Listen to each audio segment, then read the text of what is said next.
Assalamualaikum warahmatullahi wabarakatuh.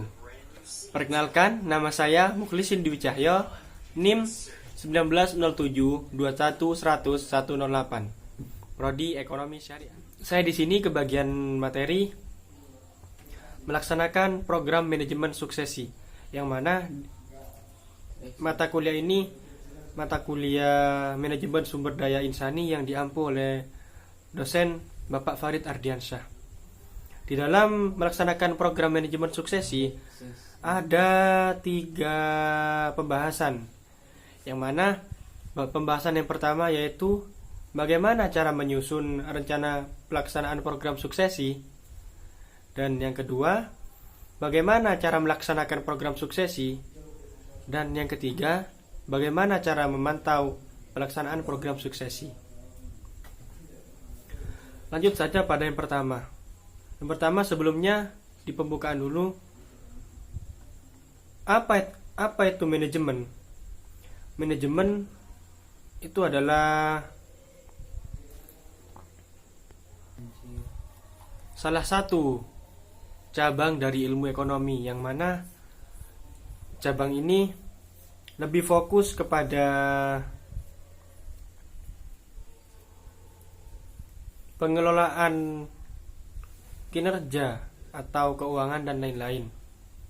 Selanjutnya, apa itu suksesi? Suksesi yaitu sebagai proses perencanaan pengalihan kekuasaan atau pergantian kepemimpinan dalam perusahaan atau organisasi.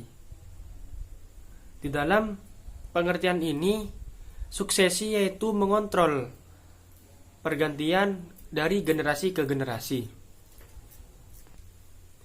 Selanjutnya yaitu masuk pada rumusan masalah.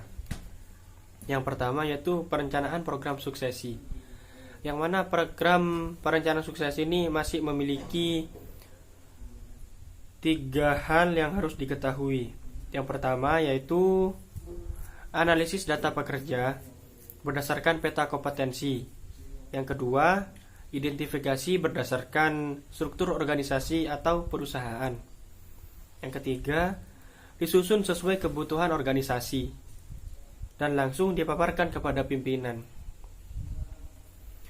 Mengenai analisis data pekerja berdasarkan peta kompetensi ini, menurut Agus Suharsono 2017, kompetensi di dalam kepegawaian memiliki arti sama dengan kemampuan untuk melakukan pekerjaan yang lebih cekatan atau efisien.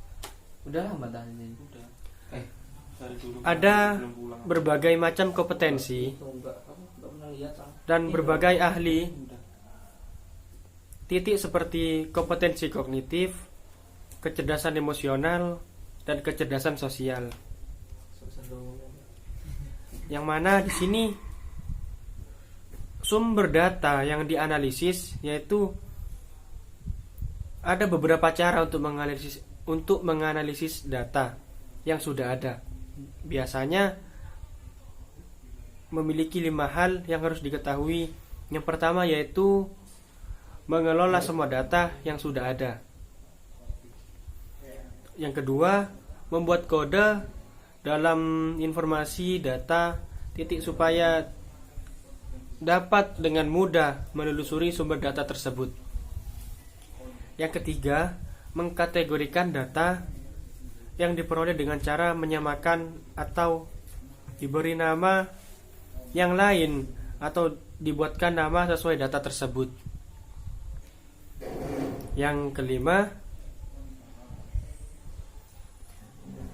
memberi pertanyaan kepada objek yang didata tentang seputar perusahaan ke depannya, entah itu visi misi atau mau dibawa kemana perusahaan di tahun depan.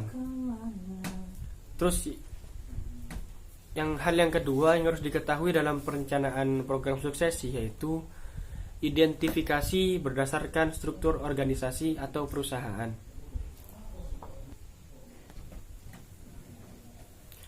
Perencanaan suksesi yang dilakukan karena adanya kekosongan struktur di dalam organisasi, misalkan di salah satu organisasi A itu kekurangan yang namanya pemimpin, atau mau diadakan pergantian pemimpin. Maka dari itu direncanakan nantinya siapa calon yang cocok untuk menduduki struktur ini. Terus yang ketiga, disusun sesuai kebutuhan organisasi dan langsung dipaparkan kepada pimpinan. Jadi, apa yang telah direncanakan tadi itu harus difikskan dulu sesama tim suksesi, lalu dari itu dipaparkan atau dijelaskan kembali untuk meminta persetujuan dari pemimpin, karena pemimpin ini berhak menyetujui atau tidak menyetujui adanya program suksesi ini. Yang selanjutnya, di dalam pelaksanaan program suksesi. Di dalam pelaksanaan program suksesi tentunya sudah terlaksana yang namanya perencanaan suksesi, yang memiliki arti sebagai awal dari terlaksananya program suksesi. Dan di dalam program suksesi ini ada beberapa indikator. Yang pertama yaitu motivasi. Meskipun orang yang mau menggantikan jabatan tersebut dari kalangan keluarganya sendiri, tentunya meskipun yang akan menggantikan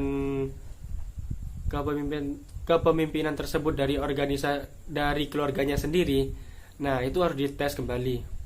Soalnya kalau tidak dites ya nanti organisasi tersebut akan hancur. Tidak ada generasi penerus yang bisa meneruskan organisasi tersebut.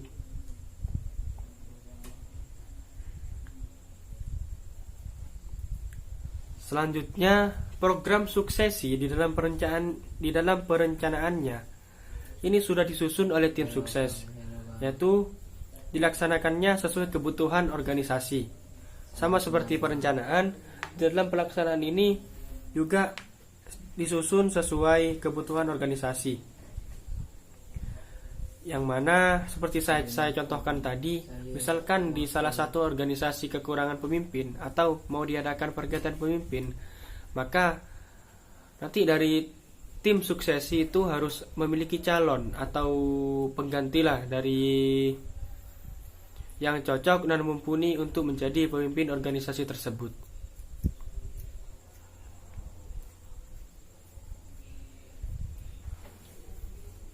Yang rumusan masalah yang ketiga yaitu memantau pelaksanaan program suksesi, yang mana ada 3 hal yang harus diketahui dalam pemantauan program pelaksanaan suksesi, yaitu yang pertama, pemantauan hasil pelatihan pengembangan suksesi. Yang kedua, suksesi yang sudah jatuh tempo. Yang ketiga, laporan program suksesi kepada pimpinan.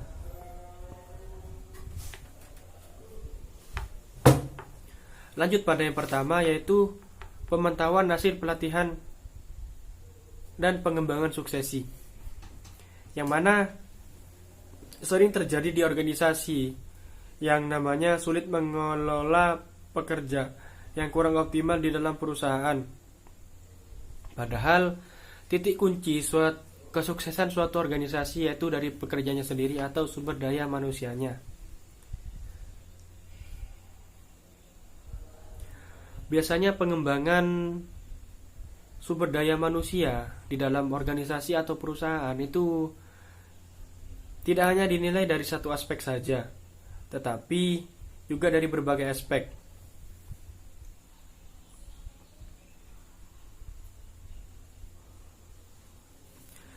Di dalam aspek penilaian kinerja, para pekerja di dalam organisasi memiliki sifat yang berbeda-beda. Seperti penilaian yang membentuk narasi, terus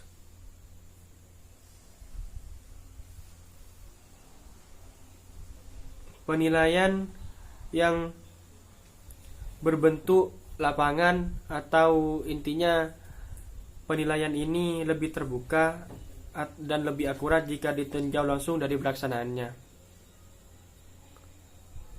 Terus laporan program suksesi kepada pimpinan. Ini adalah hal yang terakhir di pemantauan program suksesi, yang mana pelaksanaan suksesi yang telah dilakukan meliputi perencanaan pelaksanaannya, isinya mengenai analisis pekerja dari pekerja bertalenta, posisi yang dibutuhkan dalam organisasi, dan pemaparan perencanaan suksesi kepada pemimpin atau kepada pimpinan. Dan pada waktu melaksanakan program suksesi yang isinya meliputi pengalokasian sumber daya manusia harus sesuai dengan kebutuhan di organisasi atau perusahaan yang melakukan suksesi. Di dalam SKKNI nomor 307 2014 ini akhir elemen yang ketiga, yaitu pelaporan program yang sudah dirancang dan sudah dilaksanakan,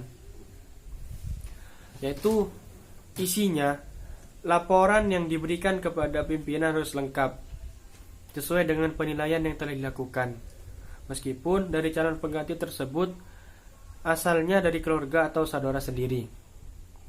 Jadi mereka pun meskipun ada hubungan dengan pimpinan, maka harus dilaporkan sesuai dengan fakta dan data real yang didapatkan. Selanjutnya tinggal menunggu keputusan dari pimpinan dan pelaporan kegiatan manajemen suksesi. Ini dilakukan secara berkala. Itu yang dapat saya sampaikan, dan mohon maaf apabila ada kesalahan kata. Wabillahi taufiq wal hidayah. Wassalamualaikum warahmatullahi wabarakatuh.